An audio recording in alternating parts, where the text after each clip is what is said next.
Okay, what's going on, everybody? My name is Mangg, and I have been reading 50 Shades of Grey.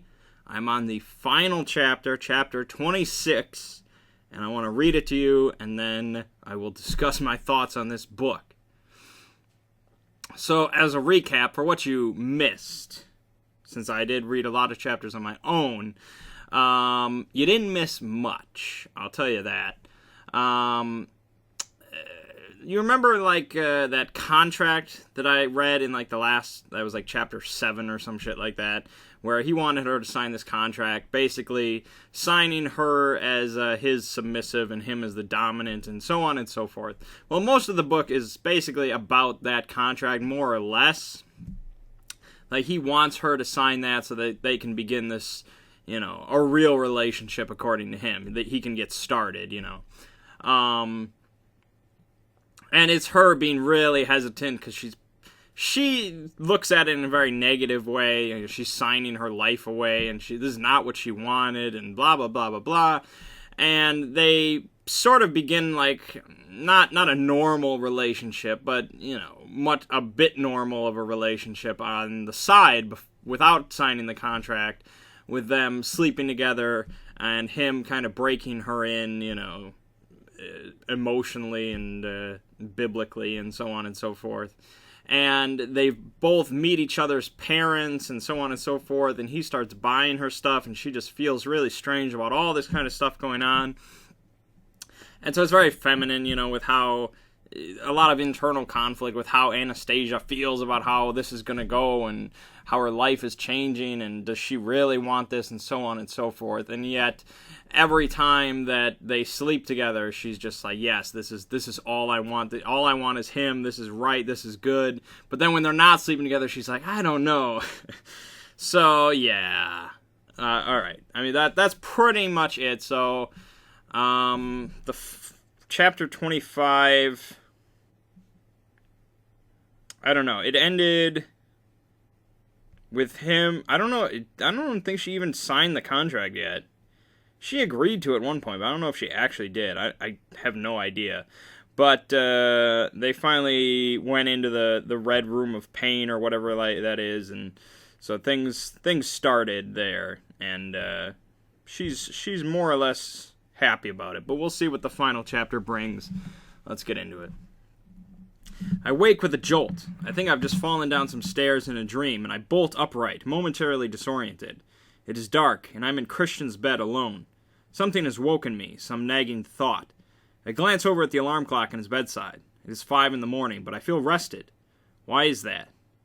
Oh, it's the time difference. It would be 8 a.m. in Georgia.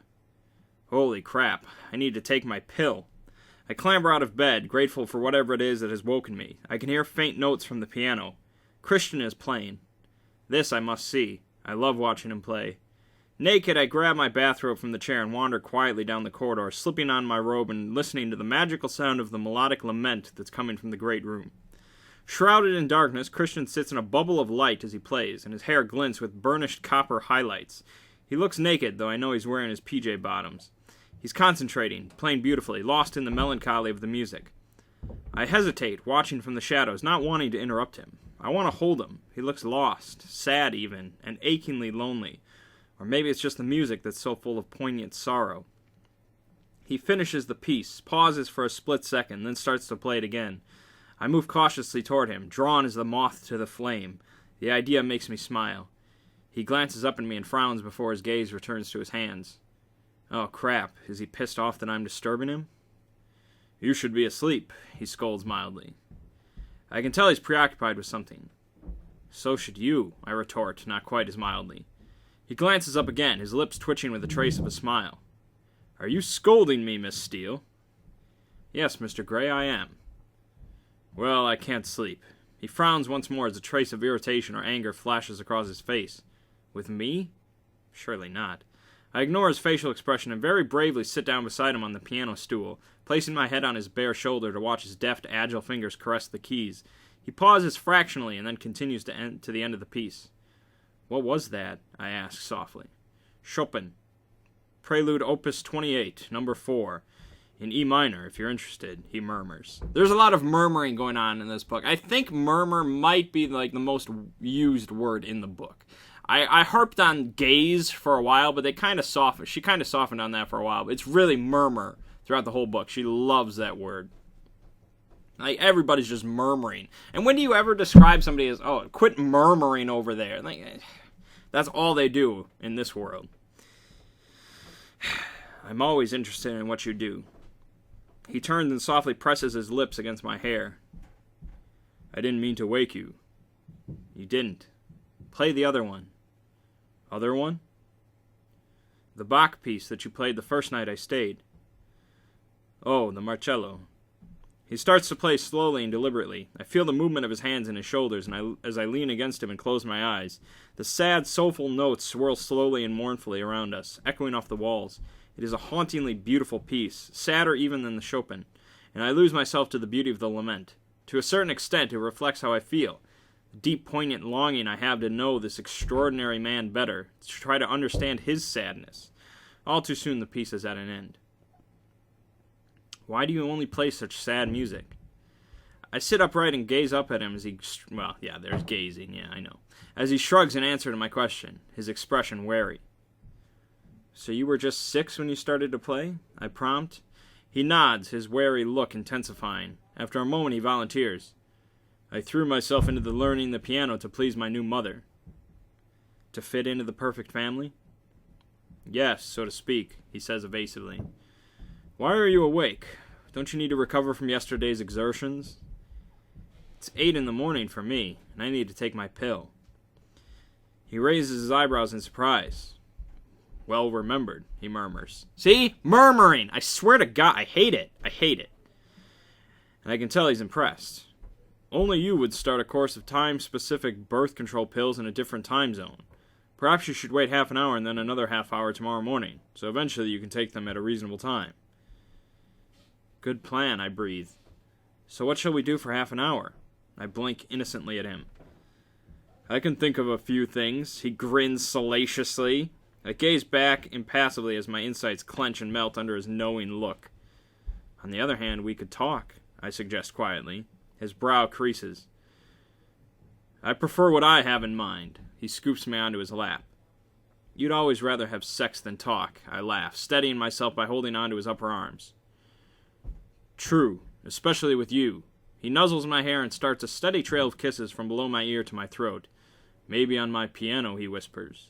Oh my! My whole body tightens at the thought. Piano. Wow. I want to get something straight, I whisper as my pulse starts to accelerate, and my inner goddess closes her eyes, reveling in the feel of his lips on me. He pauses momentarily before continuing his sensual assault. Always so eager for information, Miss Steele. What needs straightening out?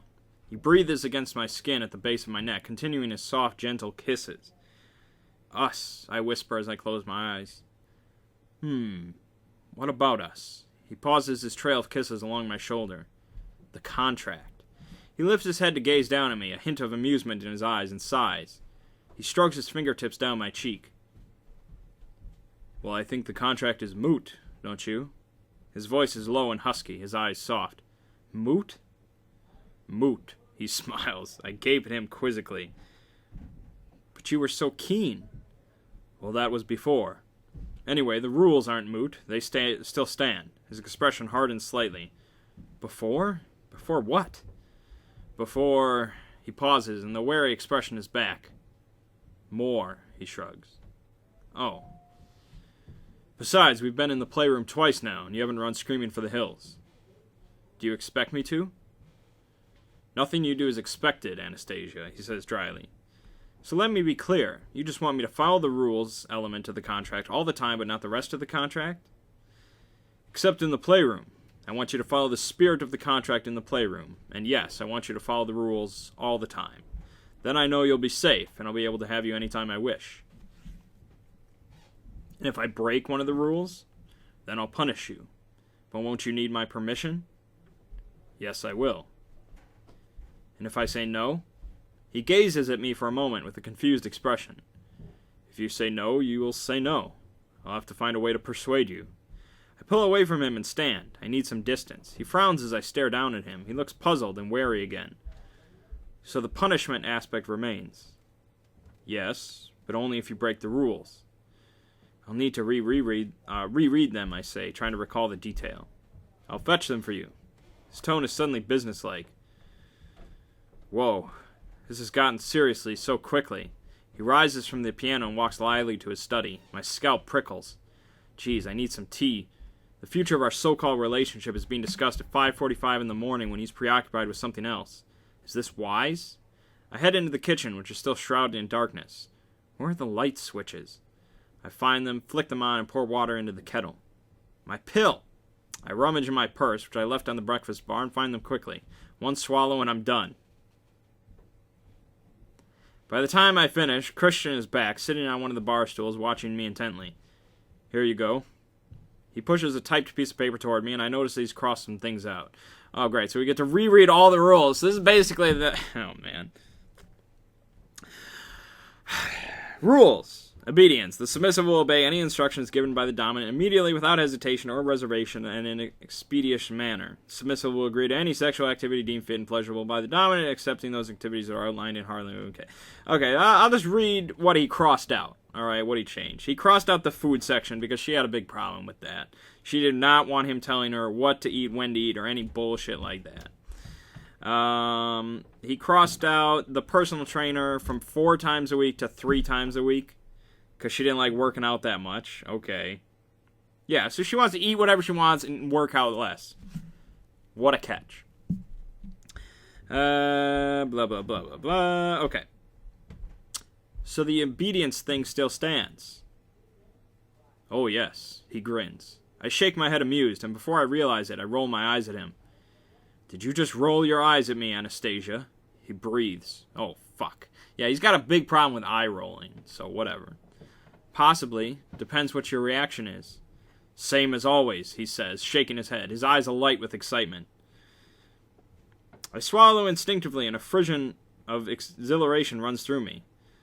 So, holy shit, what am I gonna do? Yes. He licks his lower lip. You want to spank me now? Yes, and I will. Oh, really, Mr. Gray? I challenge, grinning back at him. 2 can play this game. Are you going to stop me? You're going to have to catch me first. Yeah, there's no way he'll ever catch you. You don't even work out. She hasn't worked out once. Through the whole book, by the way. That hasn't started, so there's no contract. Oh, no, she did go jogging once. She did go once. Why do I remember that? God. His eyes widen a fraction, and he grins, slowly getting to his feet. Oh, really, Miss Steele? The breakfast bar is between us. I've never been more grateful for its existence than in this moment. And you're biting your lip, he breathes, moving slowly to his left as I move to mine. You wouldn't, I tease. After all, you roll your eyes. I try reasoning with him. He continues to move toward his left, as do I. Yes, but you've just raised the bar on the excitement stakes with this game. His eyes blaze, and wild anticipation emanates from him. I'm quite fast, you know. I try for nonchalance. So am I. He's stalking me in his own kitchen. Are you going to come quietly, he asks. Do I ever? Miss Steele, what do you mean? He smirks. It'll be worse for you if I have to come and get you. That's only if you catch me, Christian.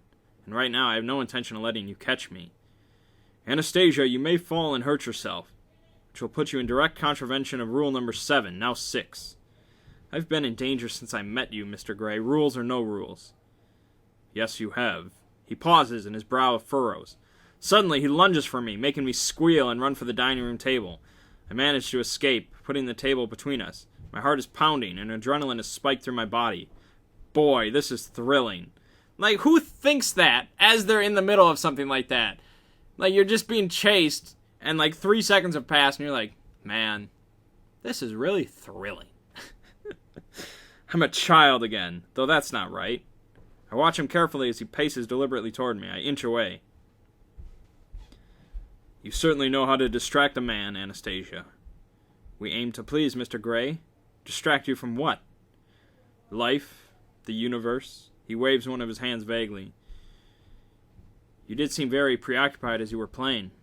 He stops and folds his arms, his expression amused. We can do this all day, baby, but I will get you, and it will just be worse for you when I do. No, you won't. I must not be overconfident. I repeat this as a mantra. My subconscious has found her Nikes, and she's on the starting blocks. Anyone would think you didn't want me to catch you. I don't. That's the point. I feel about punishment the way you feel about my touching you. His entire demeanor changes in a nanosecond. No, it doesn't. Gone is playful Christian, and he stands staring at me as if I've slapped him. He's ashen. That's how you feel? He whispers. Those 4 words, and the way he utters them, speak volumes. Oh no. They tell me so much more about him and how he feels. They tell me about his fear and loathing. I frown. No, I don't feel that bad. No way. Do I? No. It doesn't affect me quite as much as that, but it gives you an idea. I murmur, staring anxiously at him. Oh, he says.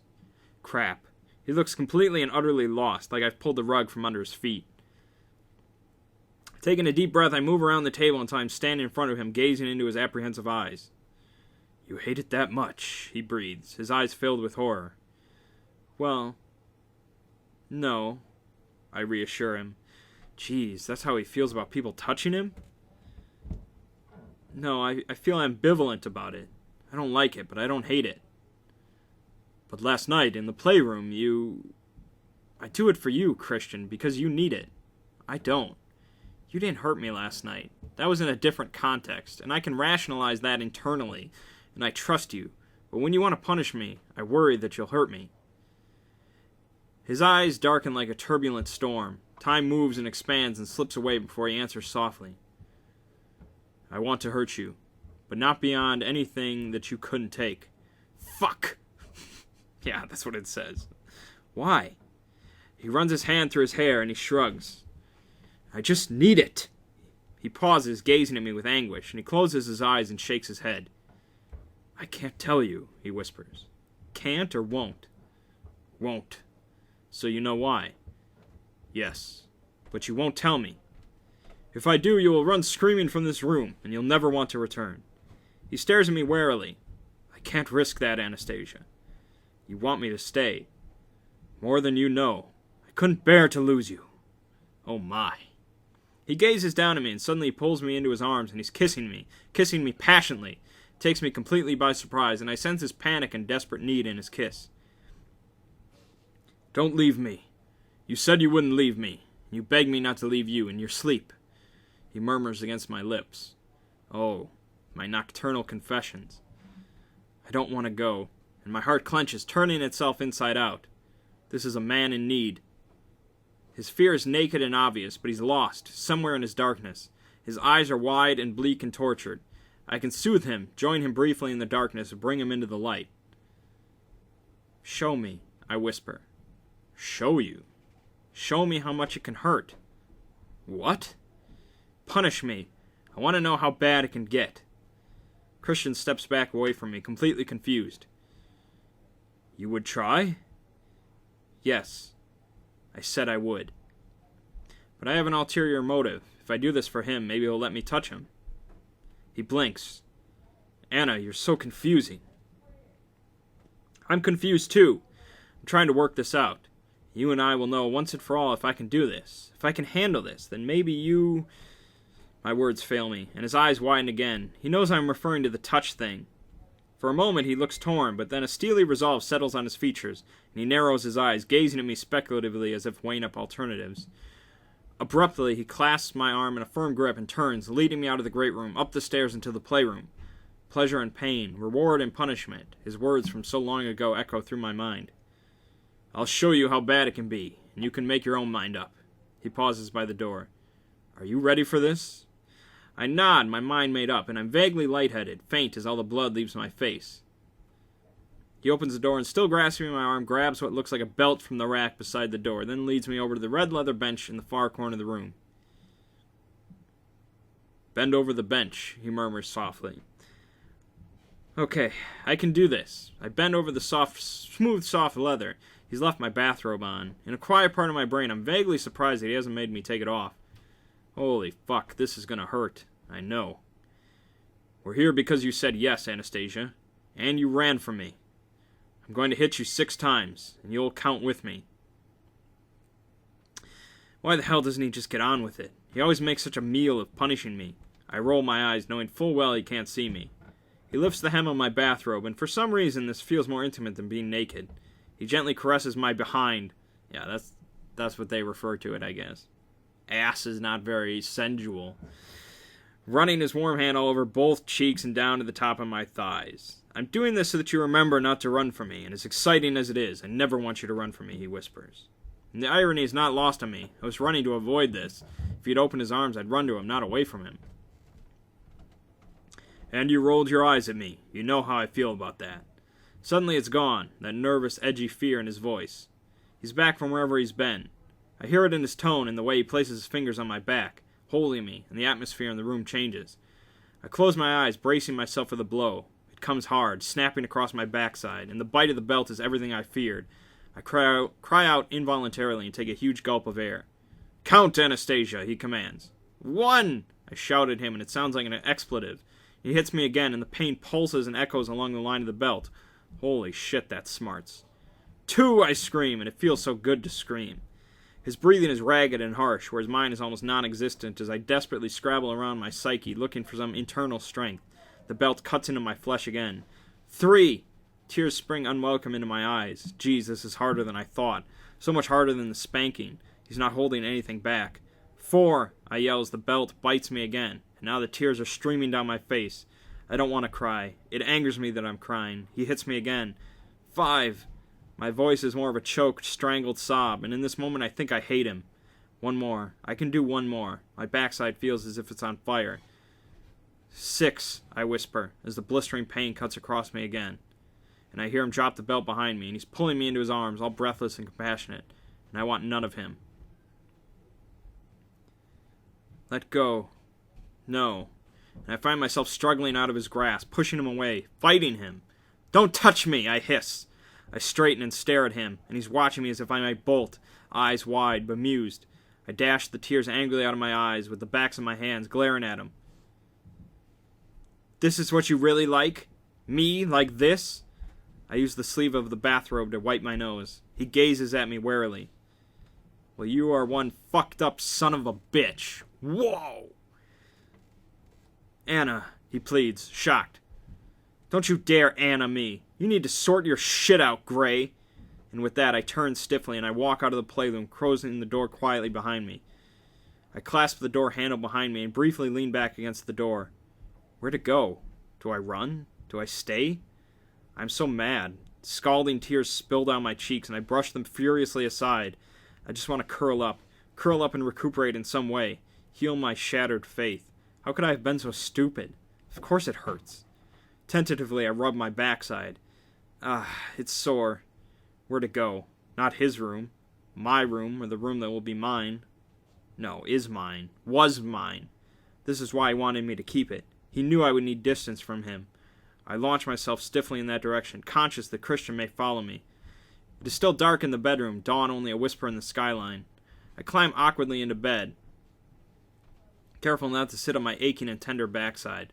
I keep the bathrobe on, wrapping it around me, and curl up and really let go, sobbing hard into my pillow. What was I thinking? Why did I let him do that to me? I wanted the dark, to explore how bad it could be, but it's too dark for me. I can't do this. Yet this is what he does. This is how he gets his kicks. What a monumental wake-up call. And to be fair to him, he warned me, time and again. He's not normal. He has needs that I cannot fulfill. I realize that now. I don't want him to hit me like that again, ever. I think of the couple of times he has hit me, and how easy he was on me by comparison. Is that enough for him? I sob harder into the pillow. I'm going to lose him. He won't want to be with me if I can't give him this. Why have I fallen in love with 50 Shades? Why? Why can't I love Jose? Well, we know why. Or Paul Clayton. Someone like me. God, no. Oh, his distraught look as I left. I was so cruel, shocked by the savagery. Will he forgive me? Will I forgive him? My thoughts are all haywire and jumbled, echoing and bouncing off the inside of my skull. My subconscious is shaking her head sadly, and my inner goddess is nowhere to be seen. Oh, this is a dark morning of the soul for me. I'm so alone. I want my mom. I remember her parting words at the airport. Follow your heart, darling, and please, please, try not to overthink things. Relax and enjoy. You are so young, sweetheart. You have so much to experience. Just let it happen. You deserve the best of everything. I did follow my heart, and I have a sore ass and an anguished, broken spirit to show for it. I have to go. That's it. I have to leave. He's no good for me, and I'm no good for him. How can we possibly make this work?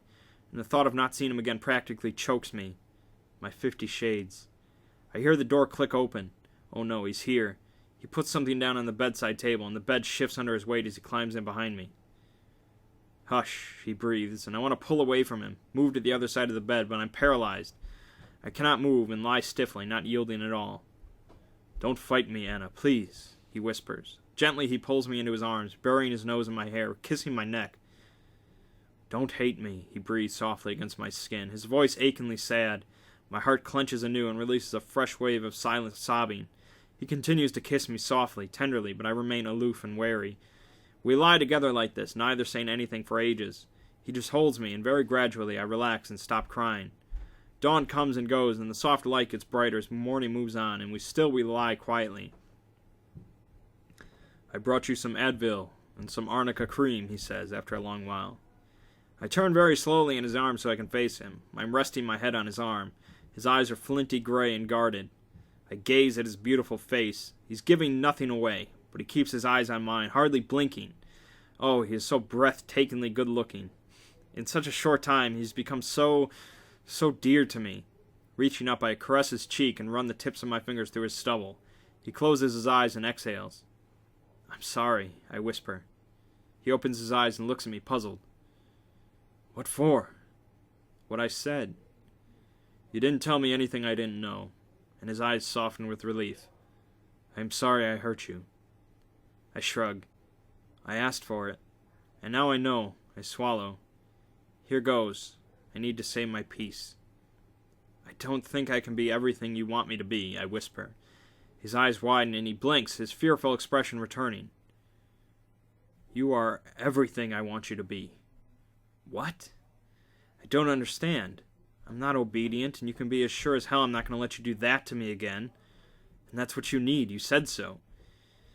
He closes his eyes again, and I can see myriad emotions cross his face. When he reopens them, his expression is bleak. Oh no. You're right. I should let you go. I'm no good for you. My scalp prickles as every single hair follicle on my body stands to attention, and the world falls away from me, leaving a wide, yawning abyss for me to fall into. Oh no. I don't want to go, I whisper. Fuck, this is it. Pay or play. Tears swim in my eyes once more. I don't want you to go either, he whispers, his voice raw. He reaches up and gently strokes my cheek and wipes away a falling tear with his thumb. I've come alive since I met you. His thumb traces the contours of my lower lip. Me too, I whisper. I've fallen in love with you, Christian. His eyes widen again, but this time with pure, undiluted fear. No, he breathes as if I've knocked the wind out of him. Oh no. You can't love me, Anna. No. That's wrong. He's horrified. Wrong? Why is it wrong? Well, look at you. I can't make you happy. His voice is anguished. But you do make me happy. I frown. Not at the moment. Not doing what I want to do. Holy fuck, this really is it. This is what it boils down to. Incompatibility. And all those poor subs come to mind. We'll never get past that, will we? I whisper, my scalp prickling in fear. He shakes his head bleakly. I close my eyes. I cannot bear to look at him. Well, I'd better go then, I murmur, wincing as I sit up. No, don't go. He sounds panicked. There's no point in me staying. Suddenly I feel tired, really dog-tired, and I want to go now. I climb out of bed and Christian follows. I'm going to get dressed. I'd like some privacy, I say, my voice flat and empty as I leave him standing in the bedroom. Heading downstairs, I glance at the great room, thinking how only hours before I had rested my head on his shoulder as he played the piano. So much has happened since then. I've had my eyes open and glimpsed the extent of his depravity, and I know he's not capable of love. Of giving or receiving love. My worst fears have been realized, and strangely it's liberating. The pain is such that I refuse to acknowledge it. I feel numb. I have somehow escaped from my body and am now a casual observer to this unfolding tragedy. I shower quickly and methodically, thinking only of each second in front of me. Now squeeze bottle, wash... What? Now squeeze body wash bottle, put body wash bottle back in rack, rub cloth on face, on shoulders, on and on, all simple mechanical actions requiring simple mechanical thoughts. I finish my shower, and as I haven't washed my hair, I can dry myself quickly. I dress in the bathroom, taking my jeans and t-shirt out of my small suitcase. My jeans chafe against my backside, but quite frankly, it's a pain I welcome, as it distracts my mind from what's happening to my splintering, shattered heart. I stoop to shut my suitcase, and the bag holding Christian's gift catches my eye. A model kit for a Blanik L23 glider, something for him to build. Tears threaten. Oh no. Happier times, when there was hope of more. I take it out of the case, knowing that I need to give it to him. Quickly I rip a small piece of paper from my notebook, hastily scribble a note for him, and leave it on top of the box. This reminded me of a happier time. Thank you, Anna. I gaze at myself in the mirror. A pale and haunted ghost stares back at me. I scoop my hair into a bun and ignore how swollen my eyelids are from the crying. My subconscious nods with approval. Even she knows not to be snarky right now. I cannot believe that my world is crumbling around me into a sterile pile of ashes, all my hopes and dreams cruelly dashed. No, don't think about it. Not now, not yet. Taking a deep breath, I pick up my case, and after placing the glider kit and my note on his pillow, I head for the great room. Christian is on the phone. He's dressed in black jeans and a t-shirt. His feet are bare. He said, "What?" he shouts, making me jump. Well, he could have told us the fucking truth. What's his number? I need to call him. Welch, this is a real fuck-up. He glances up and doesn't take his dark and brooding eyes off me. Find her, he snaps and presses the off switch. I walk over to the couch and collect my backpack, doing my best to ignore him. I take the Mac out of it and walk back toward the kitchen, placing it carefully on the breakfast bar, along with the BlackBerry and the car key, when I turn to face him, he's staring at me, stupefied with horror. I need the money that Taylor got from my Beetle. My voice is clear and calm, devoid of emotion. Extraordinary. Anna, I don't want those things. They're yours, he says in disbelief. Take them. No, Christian. I only accepted them under sufferance, and I don't want them anymore. Anna, be reasonable, he scolds me, even now. I don't want anything that will remind me of you. I just need the money that Taylor got from my car. My voice is quite monotone. He gasps. Are you really trying to wound me? No, I frown, staring at him. Of course not, I love you. I'm not. I'm trying to protect myself, I whisper. Because you don't want me the way I want you. Please, Anna, take that stuff. Christian, I don't want to fight. I just need the money. He narrows his eyes, but I'm no longer intimidated by him. Well, only a little. I gaze impassively back, not blinking or backing down. Will you take a check? He says acidly. Yes, I think you're good for it. He doesn't smile. He just turns on his heel and stalks into his study. I take a last lingering look around his apartment. The art on the walls, all abstract, serene, cool, cold even. Fitting, I think absently. My eyes stray to the piano. Jeez. If I'd kept my mouth shut, we'd have made love on the piano. No. Fucked. We would have fucked on the piano. Well, I would have made love. The thought lies heavy and sad in my mind and what's left in my heart. He's never made love to me, has he? It's always been fucking to him. Christian returns and hands me an envelope. Taylor got a good price. It's a classic car. You can ask him. He'll take you home. He nods in the direction over my shoulder. I turn and Taylor is standing in the doorway, wearing his suit, as impeccable as ever. That's fine. I can get myself home, thank you. I turn to stare at Christian and I see the barely contained fury in his eyes. Are you going to defy me at every turn? Why change a habit of a lifetime? I give him a small apologetic shrug. He closes his eyes in frustration and runs his hand through his hair. Please, Anna, let Taylor take you home. I'll get the car, Miss Steele, Taylor announces authoritatively. Christian nods at him, and when I glance around, Taylor is gone. I turn back to face Christian. We are 4 feet apart. He steps forward, and instinctively I step back. He stops, and the anguish in his expression is palpable, his gray eyes burning. I don't want you to go, he murmurs, his voice full of longing. Yeah, murmuring. I can't stay. I know what I want, and you can't give it to me, and I can't give you what you need. He takes another step forward, and I hold up my hands. Don't, please. I recoil from him. There's no way I can tolerate his touch now, and it will slay me. I can't do this. Grabbing my suitcase and my backpack, I head for the foyer. He follows me, keeping a careful distance. He presses the elevator button and the doors open. I climb in. Goodbye, Christian, I murmur. Oh, my God. Hannah, goodbye, he says softly, and he looks utterly, utterly broken, a man in agonizing pain, reflecting how I feel inside. I tear my gaze away from him before I change my mind and try to comfort him. The elevator doors close and whisk me down to the bowels of the basement into my own personal hell. Taylor holds the door open for me, and I climb into the back of the car. I avoid eye contact. Embarrassment and shame wash over me. I'm a complete failure.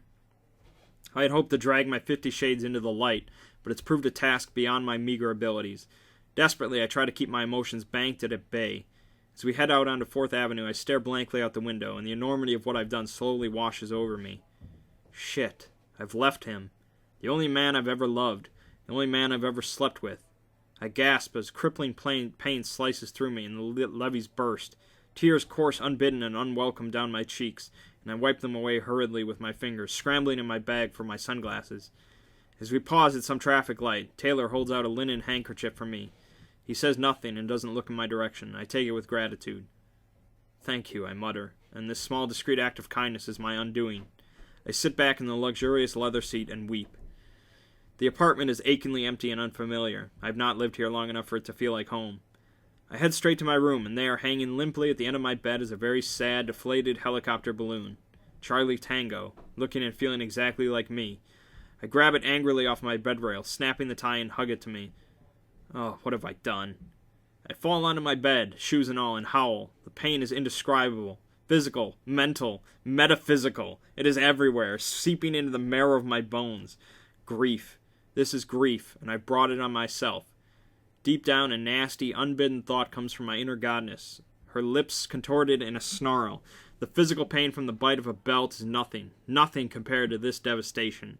I curl up, desperately clutching the flat foil balloon and Taylor's handkerchief, and surrender myself to my grief. So ends 50 Shades of Grey.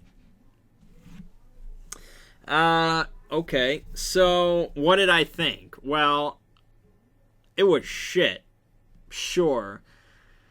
I guess it wasn't anything like I expected. I guess I'll say that. Really, if